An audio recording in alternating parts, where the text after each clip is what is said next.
Assalamualaikum warahmatullahi wabarakatuh. Perkenalkan, nama saya Devi Sintasari. Di sini saya akan menjelaskan sedikit mengenai pengertian e-commerce atau perdagangan secara elektronik, dan juga akan dijelaskan sedikit mengenai kontrak yang dilakukan secara elektronik atau yang dilakukan pada sistem e-commerce tersebut. Jadi sebelum kita mengarah kepada e-commerce, kita perlu ketahui yaitu perdagangan itu yang pada umumnya itu disebut dengan perdagangan konvensional, yaitu bertemunya antara penjual dan pembeli dengan tatap muka secara langsung atau face to face ya, dan dilakukanlah penjualan perdagangannya secara langsung. Sebenarnya ada kesamaan, jadi sama-sama adanya transaksi jual beli. Bedanya adalah jika konvensional itu secara langsung, jika perdagangan e-commerce atau perdagangan elektronik melalui elektronik, yaitu dia sifatnya jadi tidak bertemu secara langsung dengan namanya pembeli dan penjual itu bisa bertemu ya melalui elektronik, cuma tidak bertatap muka secara langsung.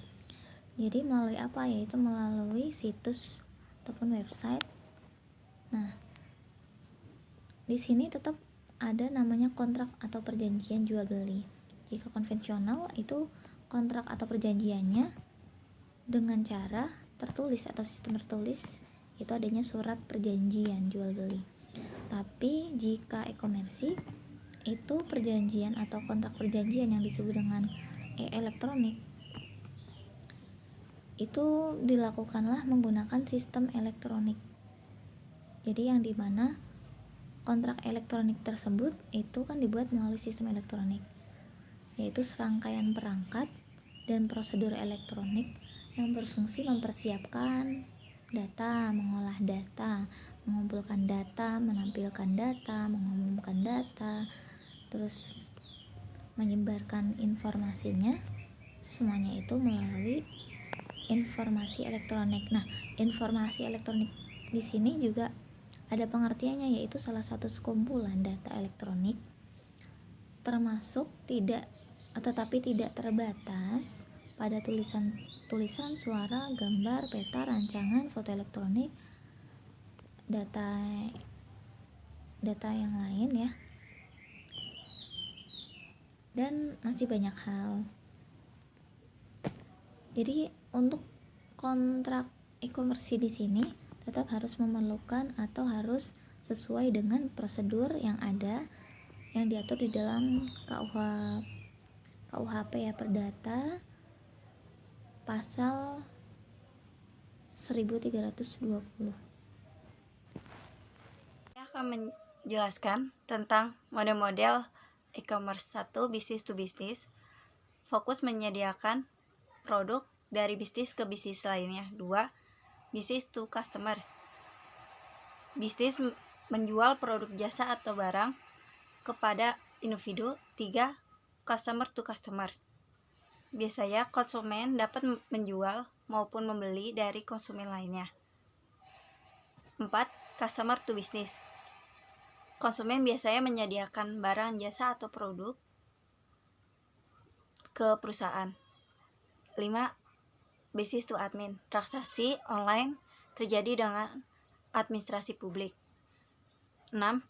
Customer to admin, sama seperti business to admin, tetapi transaksinya menggunakan individu dengan administrasi publik.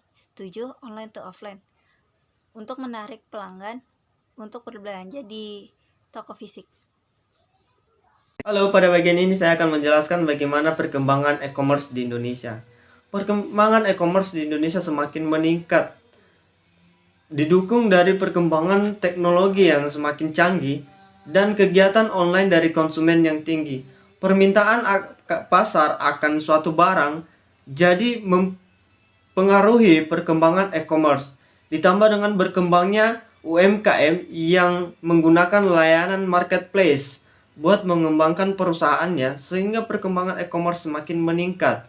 Milenial yang suka berbelanja secara online mengakibatkan perkembangan e-commerce semakin meningkat dan menghasilkan keuntungan yang lebih baik dan menjadi suatu keuntungan bagi perekonomian Indonesia.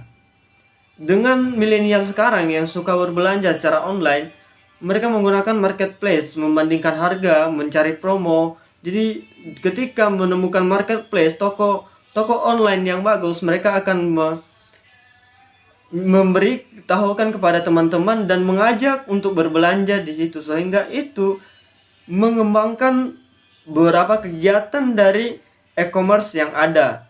Kemudian dilihat dari manfaat e-commerce ini, dari jangkauan pasar yang luas itu mengakibatkan perkembangan e-commerce semakin meningkat, mengurangi infrastruktur.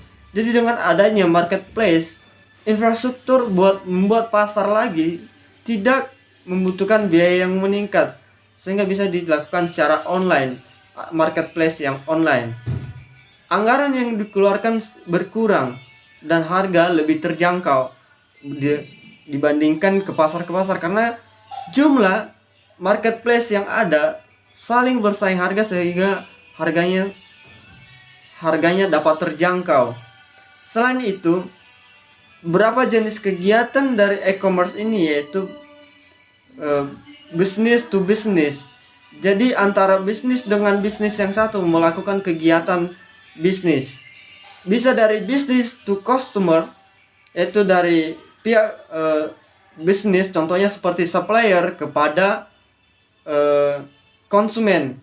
Bisa dari customer to business, jadi dari customer memberikan supply kepada bisnis, contohnya seperti seorang yang bisa desain memberikan kepada bisnis.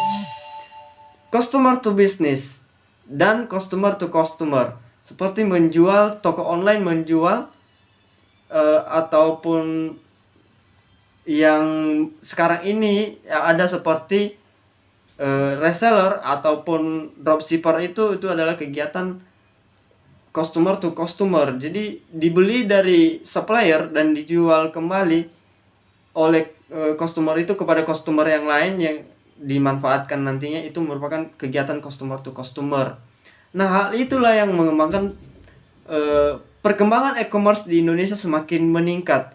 Kalau dilihat dari tahun yang lalu, apalagi keadaan Indonesia sekarang ini di pandemi ini, sehingga mengembangkan kegiatan secara online, bisnis secara online semakin meningkat karena didukung dari wabah yang tidak bisa kemana-mana, di mana mall tertutup, pasar tertutup, akhirnya semua customer melakukan bisnis secara online. Hal itulah yang membuat kegiatan e-commerce di Indonesia semakin meningkat, dan juga jumlah masyarakat yang jutaan jiwa di Indonesia memanfaatkan teknologi yang ada buat berbelanja, sehingga itu mengembangkan kegiatan e-commerce di Indonesia.